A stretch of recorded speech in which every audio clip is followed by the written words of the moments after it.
अब 3 महाज़ों से खतरा है: चीन, पाकिस्तान और बांग्लादेश का उभरता हुआ इत्तेहाद।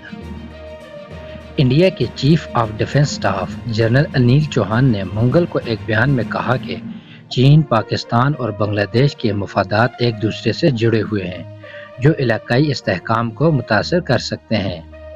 जनरल अनिल चौहान ने ये बातें ORF के फॉरेन पॉलिसी सर्वे 2024 की तकरीब से खिताब करते हुए कहे।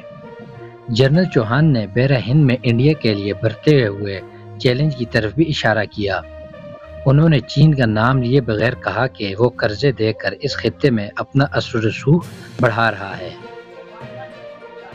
जनरल चौहान ने कहा कि जनूबी एशिया में हुकूमतें मुसलसल तब्दील हो रही हैं। इसके अलावा नज़रियाती सतह पर भी बड़े चैलेंजेस उभर रहे हैं।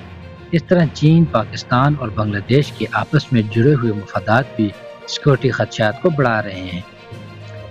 जनरल ने कहा कि इंडिया को अपनी सलाहियतों को बढ़ाने पर तवज्जो मरकूज करनी होगी और बैरूनी मुल्क काबिल एतमाद शराकतदारी भी बनानी होगी। इंडिया को मकामी और आलमी महारत के साथ अपनी सलाहियतों में इजाफा करना होगा।